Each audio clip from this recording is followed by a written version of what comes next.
Because I can. Cool. So you good to go, Brian? Yeah. Sweet deal. All right, then let's use my super secret cheat, which helps me in the editing, because post is such a bitch, man. Serious, it is. Welcome to the show. Today's episode is proudly sponsored by Grow Generation, where the pros go to grow. More on them in a bit. Hello, everyone. Welcome to Anime-Versal Reviews, the LRM Genreverse podcast for anime. You know, it's kind of in the title, in the pictures, in the SEO. Obviously, you guys are here for a reason, and that is to talk about the great show that came out a few years ago, and has a sequel series that came out this year, and is going to have some other stuff coming up in the future. SSSS.Gridman. I am one of the hosts of this show, Kyle Malone. I'm joined, as always, by my significant other, my wife, Christine. Hi. And our best friend, brother, significant other, hetero life mate, whatever you want to call him, Brian. What's up, bud? Hey. Oh, man. I have been trying to get Brian to watch this show for so long. And finally, I was like, you know what? Because there's stuff happening, and in the future I would love to do it in more real time. It's like, hey, we're covering it for AVR, man. And I tried to get Christine to give it another shot, and still failed, dude. I've pretty much decided that unless the robot is dealing with like the existential crises in like Ghost in the Shell, she doesn't give two fucks about mechs, robots, giant things fighting. Does not care. Doesn't care. There's some things that I like. I don't know, just some of it I don't. Yeah. Anyways, for those of you guys that might not have seen all of Gridman, there will be spoilers during this discussion once we get past just our like initial takes on it. Yeah, if you don't mind the spoilers, cool. If you do, come back and check out our points of view afterwards. And the best way to do that, of course, is hit that subscribe button on YouTube if you're watching us on there, or if you're listening on the audio format on your favorite podcast. What is it called? App. There you go. Jeez, I'm so used to like old PC terms, so I'm still I call program like. Man. I know. You're ancient. Right? I use ancient terminology like user and program, and anyways, which are very important in this in this context. But yeah, follow us on there, and you can join us, especially when we're doing stuff in real time. So I just want to start off since Brian, I kind of got you into this. What was your initial reaction, man? It's a slow burn, but in a good way. What I mean is, what it starts out as, it slowly becomes something else. Right. And so, on the surface, you watch a trailer or whatever, and you're like, oh, okay, cool. This sort of giant hero kaiju thing, and then as it progresses, it's like, wow, there's more going on here, and I very much got sucked into it. And the story really opens up around like 4, 5, 6. It's a 12 yeah, episodes. The depth, just it's like walking off the continental shelf. Yeah. I found it to be incredibly interesting just on when I saw that it was connected in spirit to the US version of the source material for all of this, which in Japan was Denkou Choujin Gridman. No, I'm mispronouncing that first word. I always have trouble with the OU at the end. But and in America we had Superhuman Samurai Syber Squad. Hits the 4 S's in this Gridman title. And Christine is 2 years and some change, or 3 years and some change younger than me. And she's also a very, very, very was a very, very stereotypical American female child in the 90s, and so Power Rangers and stuff never interested you at all, did it, Christine? No. So like none of the like And not even the old anime shows like Speed Racer and No. Voltron. None of that ever caught your eyes. No. How did I marry you? I don't know. We have other things in common. Yeah, definitely. You can find out more about that on the Midnight Run. So, Yes. anyways, what did you think about when I was like, hey, will you at least the first time I was like, we tried the show out like months ago, and you're like, I just, some of them are just so disappointing. For me, because it's just not my style. I like robots and machines. You had mentioned Ghost in the Shell. I liked Vision of Escaflowne. I like FLCL. But like this, just some of those, with machines, it's just kind of, it's the human part that drives me crazy. Sometimes it could just be a little cheesy, or with this one, it just dragged out and it just didn't hold my interest. And then the girl, what's her name? Akane. Yeah, she's creepy and annoying. I don't like her. So it is interesting. There's a few anime stereotypes that are in here, and Brian and I will definitely talk to them in depth. But there's some sexualization and stuff like that, and you often wonder. And Brian, tell me if you had the same thoughts go through your mind. I wondered if this was someone that was just using the trope or the stereotypical situation because that's just the way it is, or was it commentary? Because there's a lot of things that could be taken multiple ways given the context of the show. What did you think about some of the kind of annoying things that did happen? Did you think maybe they were commentary or no? I couldn't tell. We discussed yesterday some of that and briefly, but I don't know. We'll get into it because there's only, when it comes to some of that stuff specifically, it only really to me was bothersome in one specific episode. Yeah, it's one episode to me that stands out and feels completely different than all the others, and I don't know why and what was the purpose and what was the thinking. But as far as Akane, that's a character that started out as the show progressed, especially in the last couple episodes. mm-hmm. I was really into the concept and the idea of the character. Matter of fact, I was blown away by it where it ended up going. But absolutely, yeah, I could definitely see some of the annoyances early on, especially. Christine, what besides that awesome OP, what would you do you have any positive stuff to talk about, like any of the character designs and animation, any of the story elements at all? Did anything catch your eye? I deleted it from my brain. I don't remember much. I got the gist of what it was about, and then it's like I'm trying to listen, but my ADHD brain can't focus in on it because I'm not interested. So it's just kind of like, what's going on here? I zoned out. A big ass mountain. It was cool. I know, right? It put the Adamantoise from Final Fantasy 15 to shame. Like, jeez. I don't know, because that thing took me over an hour to beat. Constant fighting. I don't think I stopped very much. Yeah, I got nothing else. I just didn't like it.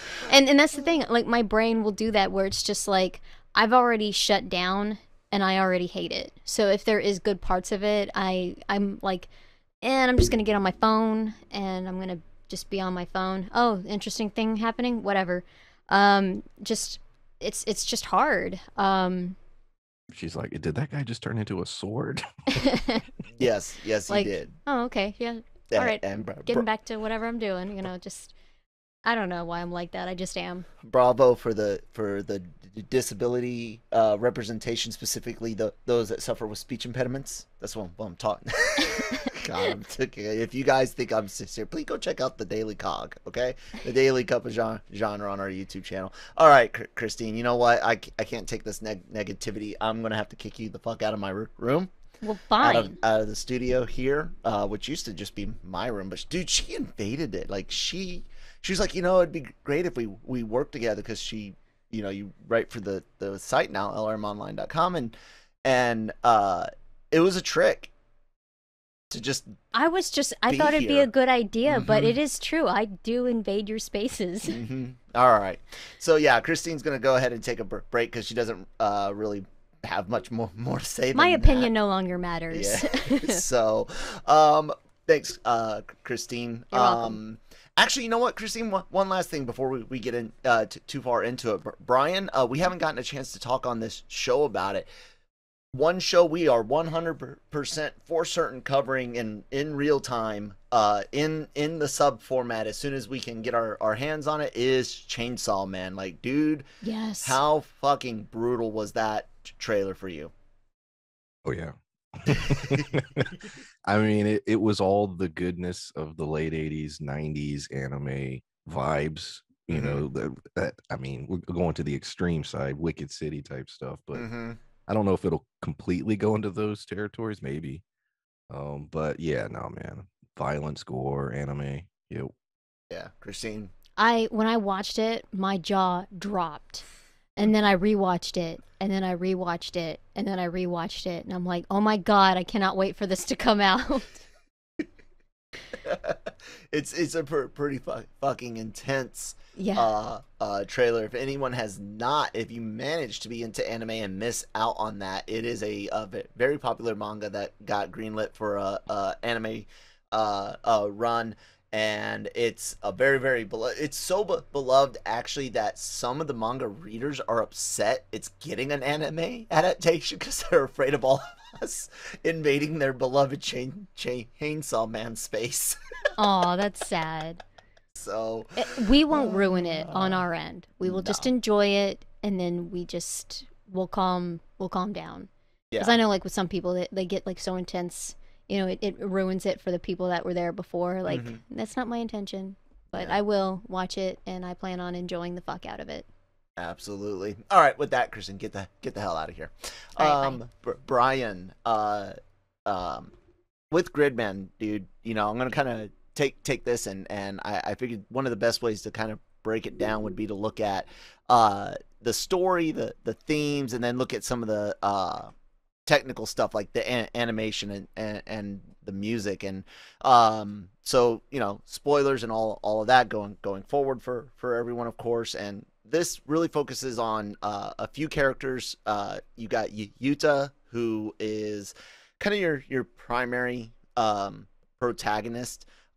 He's connected to the character Gridman, who exists inside of a computer. He's got a couple of friends, including Sho and Rika. There is the primary antagonist, a girl named Akane that goes to the same school as Yuta and his friends, and a alien named Alexis, and they make kaiju.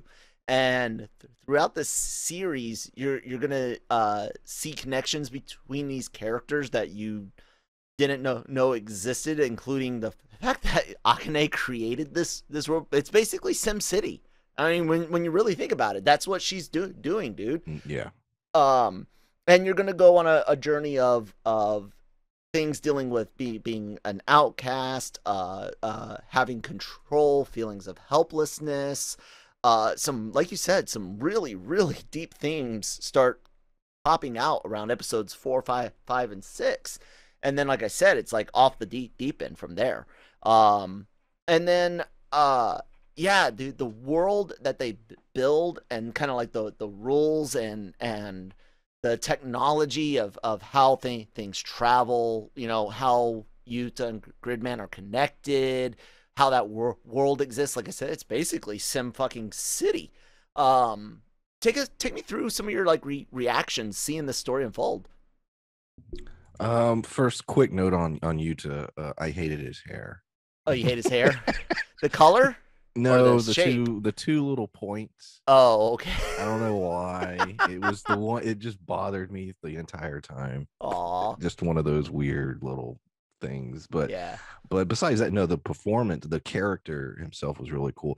I like the unfolding of the story. Like you said, talk about pacing. It's 12 episodes, and over it gives you a little bit each episode. And then what really shocked me about halfway through is when the antagonist and protagonist sort of all the cards are thrown on the table for the most part, Mhm. and it's like, hey, this is what's up, and I really like that. I also like the idea of, and this is more going, I'll save it for it's more towards the end, some of the themes and the ideas, but like you said, the whole idea is SimCity. She's b- built playing a game in some Yeah. ways, um but yeah, I all the characters I thought were fine. I think his show, I The think male I friend. think he needed a little more time, Yeah. because they were developing a few little story ideas with him and Rika, and to me it didn't go anywhere, or it needed Yeah. a little bit more.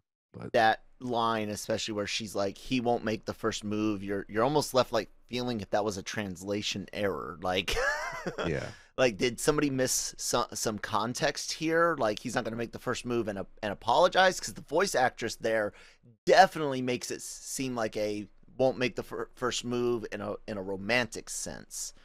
One of what the was Oh, go ahead. sorry, what was the character's name? I forget. The kaiju kid. uh uh um Auntie. Okay, that's a character that I didn't know where they were going with that That was trippy, right? initially, and it as it went on, it became one of my favorite characters. Mm-hmm. Just sort of the story arc. I was like, whoa, Not what you not expected. at all what I expected. No. That's kind of what I really dig about this show is going into it.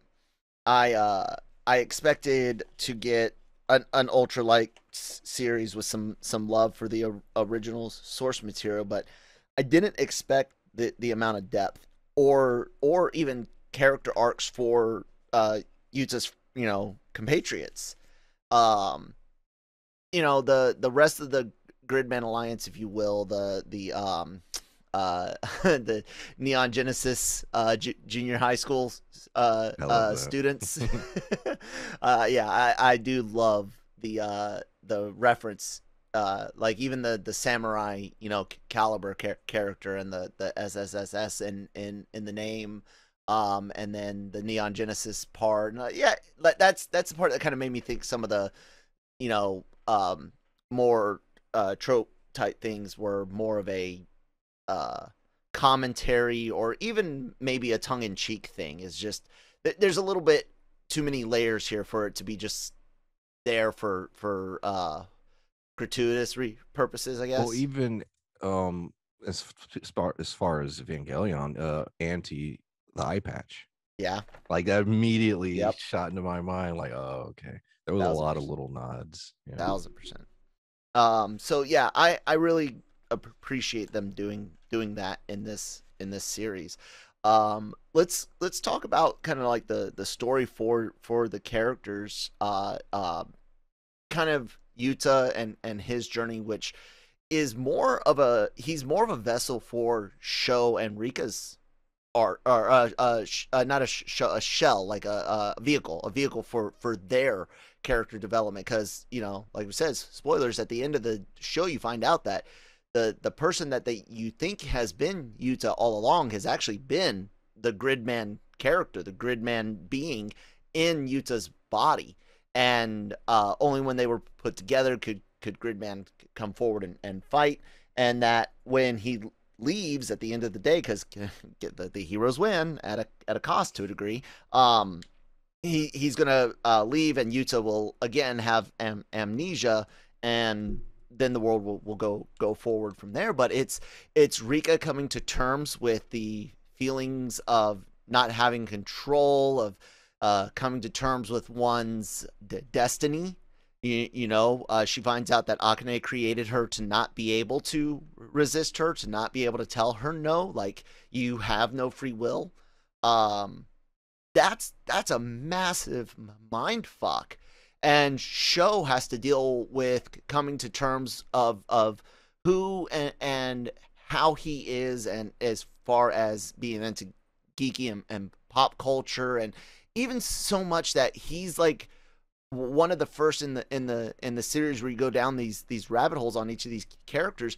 He's one of the ones that doesn't even need Yuta's help to figure out he's being lied to. He's just like, wait, shit's going on too good. The girl of my dreams, all these figures. that I love some of the other things we're gonna go into with the world, Akane and Alexis and Auntie especially. But dude, am I wrong on that? I mean, this isn't about Yuta at all. No, and like you said at the end, the reveal that it's not even him. Mm-hmm. It literally, it's Gridman. So it is about the characters around him. I would even argue in many ways, Rika is somewhat the main character in Yep. some ways, and Her and Akane for sure. her and Akane. It's sort of their arc, and like you said, the whole idea of free will is explored, and I like how she sort of takes it, because she's like, well, you're built to be my friend, but she sort of uses that to her advantage Mm-hmm. in the ending and the way it plays out. And so that was interesting to me. And it's in Akane, I mean, like I said, that I'm jumping a little ahead, but when she shows up with the scalpel, not scalpel, the razor The thing, razor, the what I knife. loved about that scene was how many times in these kinds of shows, even going back to the 90s, where you're like, man, like, wouldn't just go to their base and shoot them, or you know what I mean, like, Yeah. and it was that moment where she's just like, screw it, I'm just gonna stab him. What the Yeah. hell? Well, I Yeah. like that they even make a joke about it in the show when the Gridman Alliance is like, so we just go over there? Yeah. And they literally walk down the street a house and Yes. go mess with Akane and Alexa. It's fun. Like I said, that's yet one of those other layers where I'm just like, some of these things that might annoy people, especially here in the West, where everyone is too sensitive. The people that are upset about people being too sensitive are too sensitive, myself included. Uh, but let's talk about Akane a bit, because she's definitely a stereotypically designed anime character. She's voiced very specifically, I think, with an intent. She's got a very breathy voice, and it's interesting to see her, because she's the god of this world. She creates everything. She's playing SimCity, and she's choosing the natural disasters that happen with the Sims that she's unhappy with. It's almost even, you start to wonder, is this person, have a comment on theology, religions, so, and the yeah. idea of why do people attribute natural disasters to deities they claim are loving or caring or whatever. And so you had that same thought. Dig into it. Yeah, because even the ending, the whole I built you to like me, Mm-hmm. and then being sort of frustrated with it, but then accepting it. And then the thing that I really enjoyed about Akane towards the end, to me, a brilliant idea, and this isn't a completely original concept, but the way it was executed was so well done. Essentially, a god losing faith in themselves. And Yes. and I thought that was really a cool idea. And at that point, then what? She's just like, well, what's the point of anything? Like, she doesn't even know at the and then going to their base and just like, oh, screw it, I'll just stab him. Yeah. And then even the last kaiju, she built this shitty one. Mm-hmm. She's like, whatever. And they're looking at it like, what the hell is that? And they just beat the shit out of it.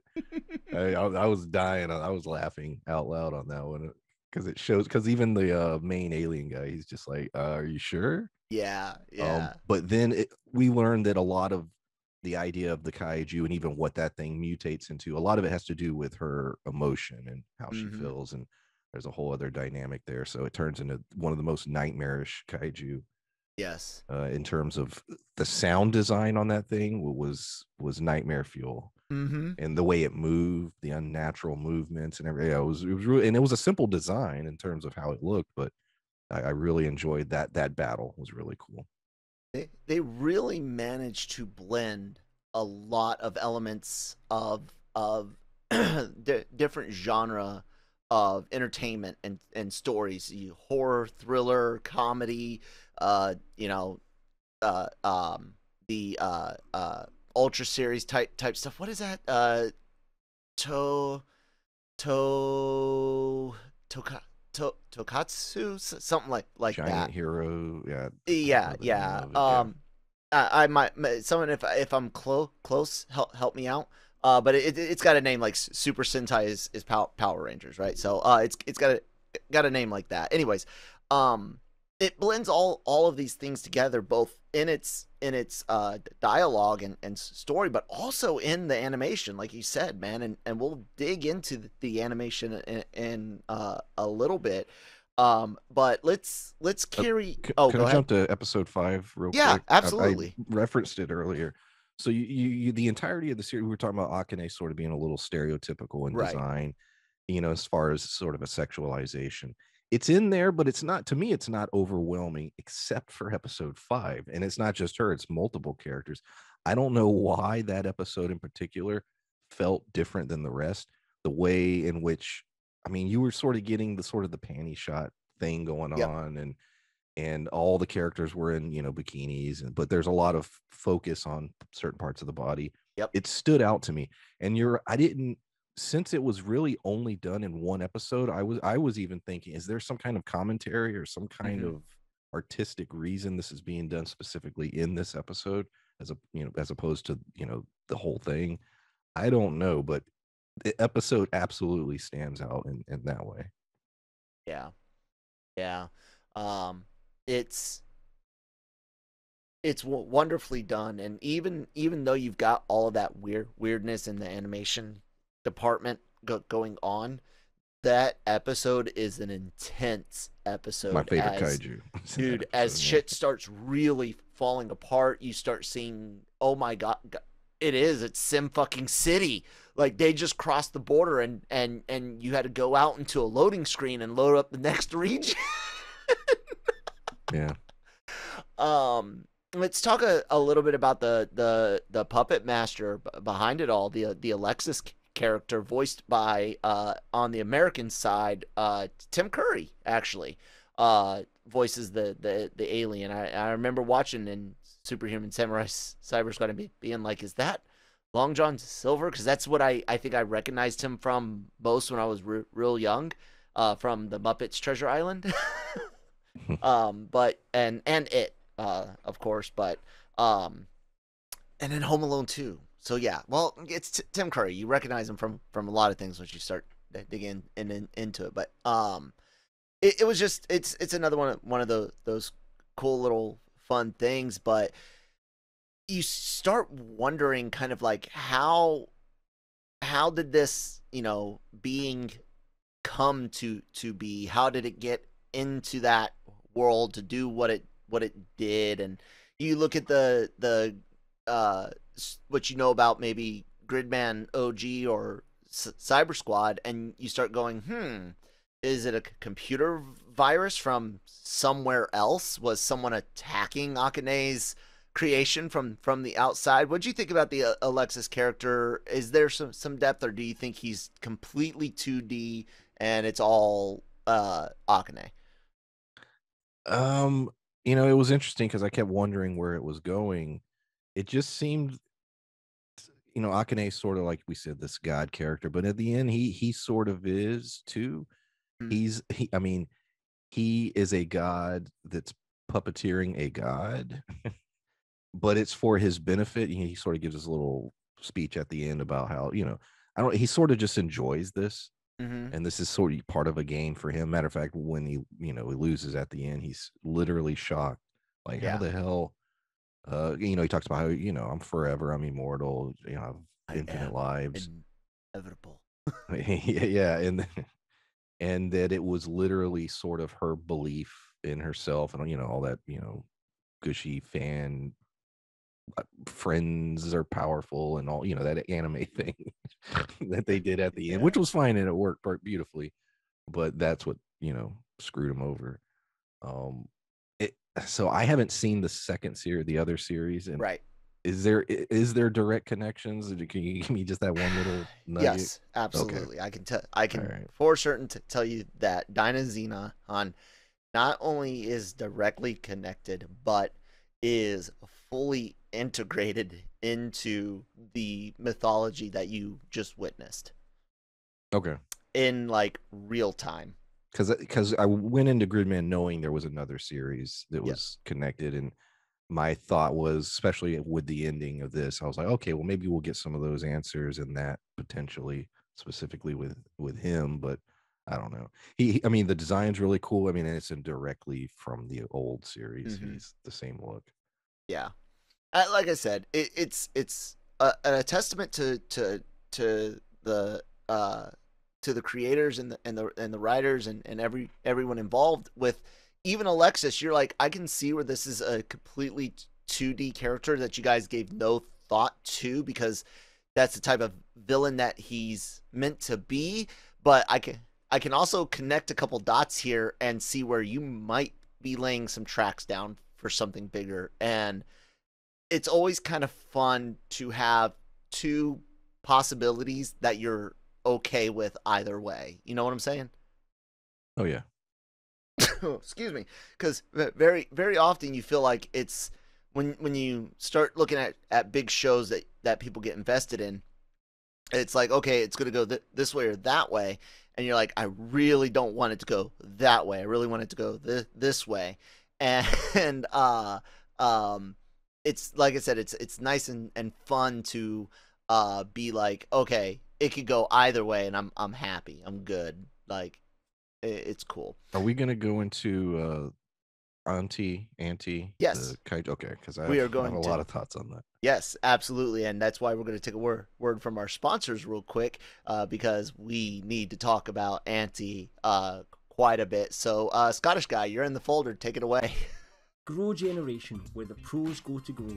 For all of your cultivation needs, Grow Generation has the right products, service and staff to make your grow successful. Go to www.growgeneration.com, where the pros go to grow. It's always funny. We always just call him Scottish guy. It's like we're afraid to name drop Cam Clark, the senior editor and head of the writing staff at LRMonline.com. Does a great job, and it's fun because he's my wife's boss, and I'm a senior editor, but I oversee the multimedia side of things, and I'm just like, I don't tell me, you talk to him, or if he's like, hey, don't talk to me, talk to her. I just tell her when to show up and record. So Auntie is a creation of Akane. She tells him that he's a kaiju, and there is another kaiju that's very, very similar to Akane in sound and style and stuff like that, who runs around kind of being a like just she's exposition and helps get she feels like something that was a seed for something in Yes. another show. That's what I was getting from her. So yeah, and I think that's a real possibility. It's not. I'll say that it's not something that I caught in Dynazenon, but definitely possible. But Auntie's created, and he's created with one purpose: to beat. And this is the word that you hear used often, is to beat Gridman. And he goes through this existential crisis of not being able to beat Gridman, to really realizing the only way to beat Gridman is to join Gridman and become better, almost the Vegeta complex, if you will, once the Saiyan saga is over, and you get once the Frieza saga is over, and it's a potentially stereotypical thing, but it goes beyond that, man. Go ahead, rip into Auntie. Tell me how much you love characters with white hair. Going into the whole idea of free will yet again, and that similar to what they did with Rika. Here's a character who has a very specific purpose, and yet is able to manipulate that purpose into becoming somewhat of a protagonist himself, starting out as an antagonist and sort of switching over. And I love that. I love that with both characters. I like that idea that it's almost like it was trying to say, and I do think there was something deeper here, because that was a theme of the whole show. You were born for this very specific purpose, that You are locked into this. Well, there's ways to interpret that. There's ways to use that to your advantage. Don't feel limited, even though your creation was supposedly limited, you know. And like you said, I think there are some ideas of, you know, some theology ideas woven into that. But his character is so adamant through a whole series. He's just, you know, his whole purpose. He pops up in multiple episodes. He's constantly fighting. He has a couple of really cool moves when he's fighting Gridman. And then and I was also thinking it had it was reminding me a little bit of like Attack on Titan. The idea of just, you know, being a little dude walking around and then boom, you're this big ass thing. Yeah. So that popped in my mind. But in the end, becoming he was so badass when he was changing forms. And then the team up at the end. I mean, it was really cool. It was the kind of stuff where these kind of shows, those are the moments you're cheering. Those are the moments you're wanting, you know, you're looking for, and they gave it to us. But the way his character was left, yet again, I'm sitting there like, okay, this has got to be a setup for something, because he's still there. Everyone else is gone who you know was involved in all this stuff. Everyone who's, you know, gods or aliens or whatever, not him. Right.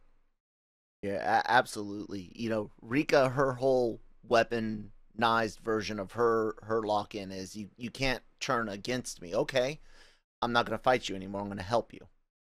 Yes.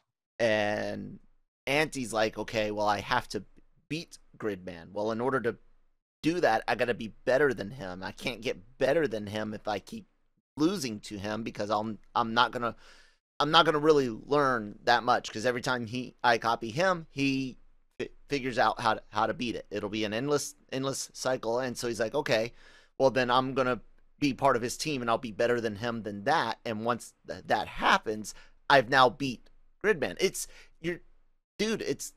brilliant. I love so much, and this is why I kept stopping us from talking about it yesterday. It's like no, because I want it's so cool to see, because these are comments that you can apply on Western theologies, some of the Near East theologies, and even into some of the Far East that have hands-on deities. You know, not all civilizations have a hands-on god or gods, but some do.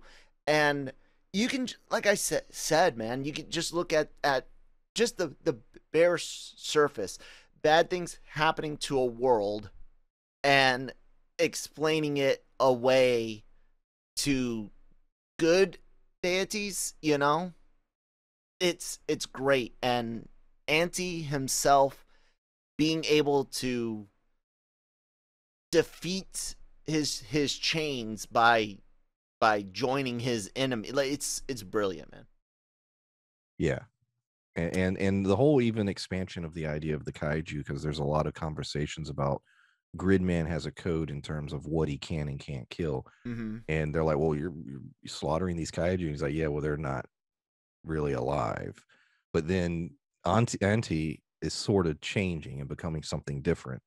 And so they're playing with the idea of that. And then also it makes the viewer sit back and say, well, you're who are you even, Gridman, to put a price or to define life? Because these things, you know, they seem alive to me as far as my definition. And I even like the fact that the giant kaiju that are in the distance are the ones fixing the city every night, or you know, after she screws things up. So I don't know. I think there was a little interesting thing there also with the idea of Gridman's moral code. And what does it really mean? And is he right or is he wrong? You know, in terms of his value of what should be allowed to live and what shouldn't. I will give you this clue about what you're in for with Dynazenon. There's a group of characters known as the Kaiju Eugenicists. Ooh. Yeah, and I'm telling you that the name matters. It does indeed matter.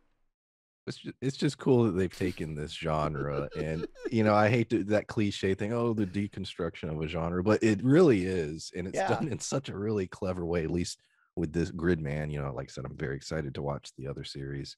I could tell as soon as you were like, yeah, the kaiju that are fixing the city at night. I'm like, he's already sniffing that the kaiju are likely matter in this more than we think. You're 1,000% on the right trail. Oh man, we've talked a lot about the themes that this world has, and the way that the world works, and there's this digital realm, there's that Sim City itself, version of Earth, and then there's the real world, because at the very end it's their god Akane waking up in what appears to be the real world, and where she's pulled out of her computer world, manifested, maybe brought that phone case into her computer world from an outside world memory. But either way, it's her because of that phone case. Being an outcast with Sho, with Auntie, things like helplessness with Auntie and Rika, things dealing with control and loss of control with Akane. These themes are not lightweight themes, man, and this show is easily entertaining for teenagers, but there's so much depth here. Is there any more you want to expand on any of those or add to? That final shot, I mean, that was for me yet again another nod to Evangelion. That was screaming the end of Evangelion movie. Like I'm sitting there like, oh. It's interesting that they've taken, and in terms of the deep themes, it's such a well done balance, because if you want to sit there and you want to analyze it and everything, you can, but if you just want to see a bunch of shit fighting, you can, because every episode features a battle, and you get the transformations and the combining and a lot of cool action. So it's well balanced as far as that. Like, you could set a kid in front of this and say, just look at all the cool shit fighting. Yeah, they'd be really into it, or sit back and think, oh, there's more being said here. Yeah. I kid you not, and if any of you guys have like a theology teacher, philosophy teacher, professor that legitimately suggest them to take a look at that and see, are we reading there's definitely some theological messaging going on here. I love it. I absolutely love it. We can't talk about Gridman without talking about the fights, and not just the animation, which is beautifully done. Both characters are gorgeous, whether you like hair or not. But I do love the characters. I love the color scheme and the palettes you use. But it's all about the fights, the kaiju, and man, I'm telling you, Studio Trigger and is it Gorilla Studios that does Horizon? You guys need to get together. You guys need to get together like yesterday. I don't even care if it's a love hotel. Just do it and give us a Horizon set anime, because that would just be awesome. What do you think about the animation here, man, and those fights? Oh, it was great. I didn't have any issues with the animation. I was going into it because I'd seen some clips. I was a little concerned because it looks like in some parts they combine some computer effects, but they do it. They blend it seamlessly, and because there's some anime that I've seen where you sort of mix the two and shit. It's horrible, but no, to me it worked perfectly. Matter of fact, I can't really think of anything that bothered me with the animation outside of, there were a couple of sequences, some of the reused, especially with the transformations were all reused. There was a couple of fights where they would reuse certain parts, and I think that was on purpose because they did that in the show, in the OG stuff. Hey, it saves production value, saves production, but that was noticeable. But again, it didn't bother me, dude. I like the one that's head turned into a drill.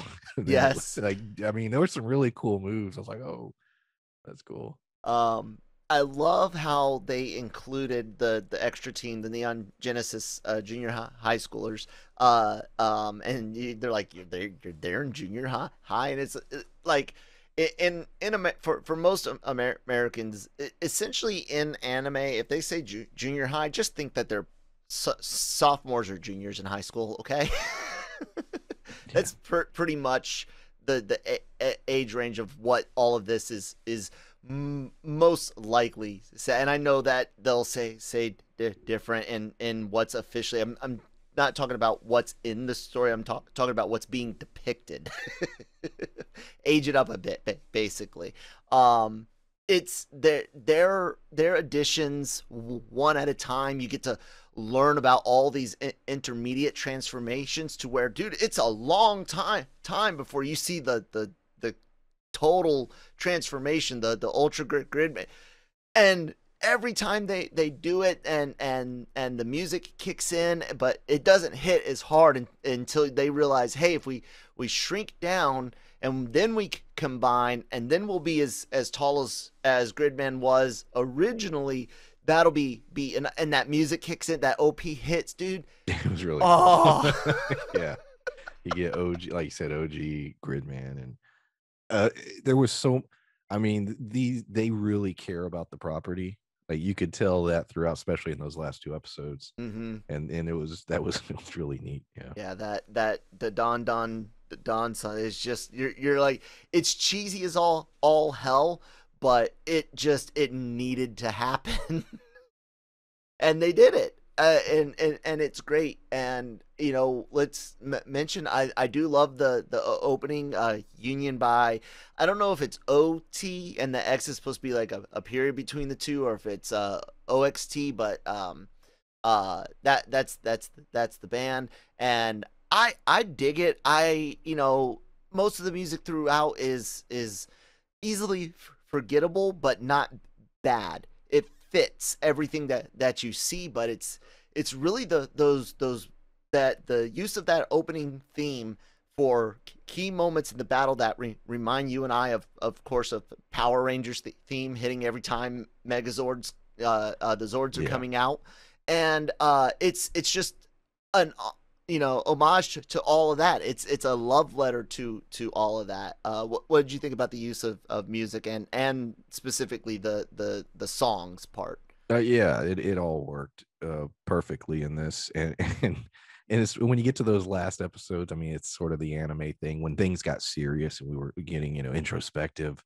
The piano kicks in and it's raining, and it all worked very well. But dude, Gridman and Gridnight team up, that shit was I was like, yes. I rewatched a few of those clips a couple times. I bet, man. Those are some really good fights. I mean, it's not just that they do the character designs well. I love how they use light and how light reflects off of Gridman, like how light comes off of Gridnight. And is it just me, or did you not notice how great light is used in such a dark and gloomy world? Yeah. And it, because they they really emphasized in certain parts the fogginess and everything. And yeah, I definitely see what you mean as far as the lighting and the way it worked. Yeah, I absolutely loved it. I can't wait to see more from Studio Trigger. I can't wait for you to get it through Dynazenon. It's a completely connected yet completely independent story that fits into the Gridman universe, and it is in many ways, dude. It's even deeper. And what's going to happen next is just, and you're already going to know where it's going to happen. Maybe about halfway through, you're going to be like, oh shit, fuck yeah.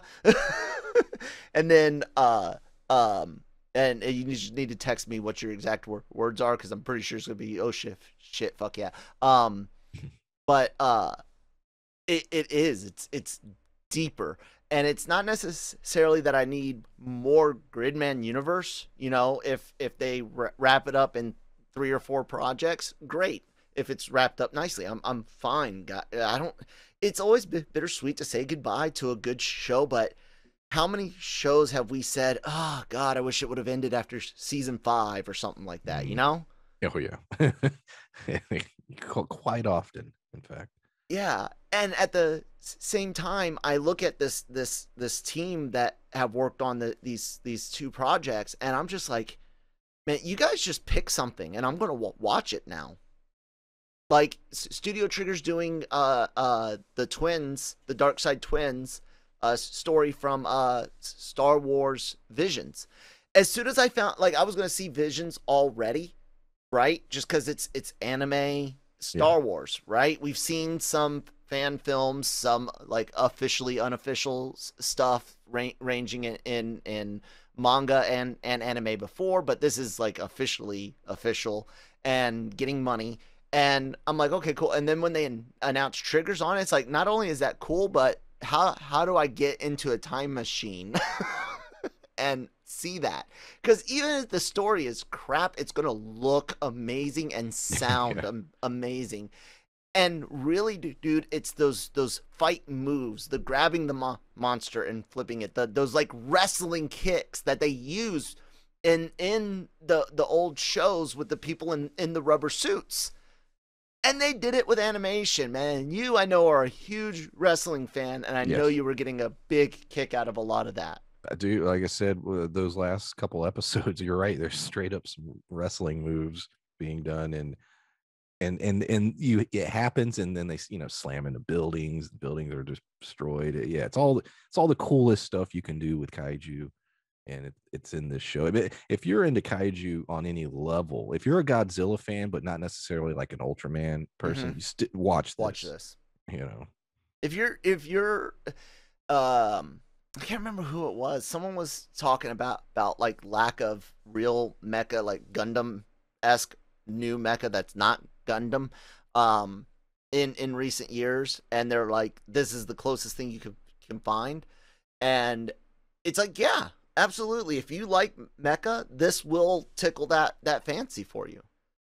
I would agree with that. Definitely. Yeah. If you're looking for a good drama, this will tickle that fancy for you. I mean, yeah, sure. There's some things where you could point out, well, this, maybe you were trying to be cheesy, but you went a little too far here, or this feels out of place, or this was a little bit predictable. But when it's all wrapped up and delivered to you, you're just left satisfied, in my opinion. What do you say? Yeah. Like I said, there was some of the Akane stuff, like I said, specifically episode 5 bothered me, but for the most part, no, it really didn't. There's a few little cliche things. The one girl kicking show a bunch. I was like, that was a little annoying. It sort of had a payoff. Yeah, it had a little bit of a payoff in the last episode. Yeah. And of course, Yuta's hair.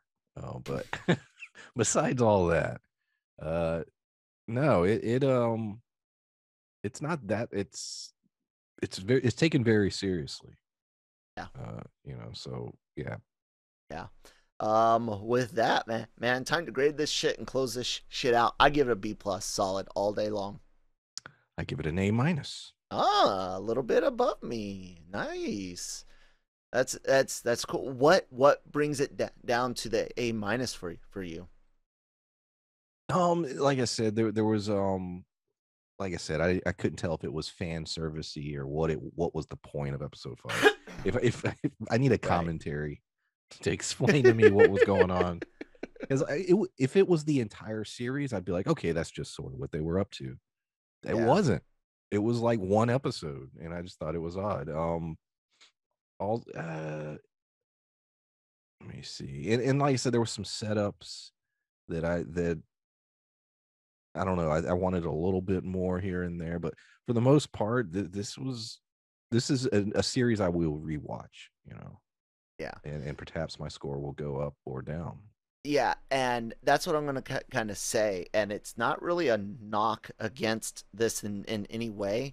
It's literally that I had recently just finished Dynazenon completely when you and I were talking about getting close to doing this. And so I went from Dynazenon back to back basically to this. And that's why mine's not an A minus, because I would agree with you 100% if I hadn't finished Dynazenon. And it's not necessarily a bad thing. It's just the bar is raised.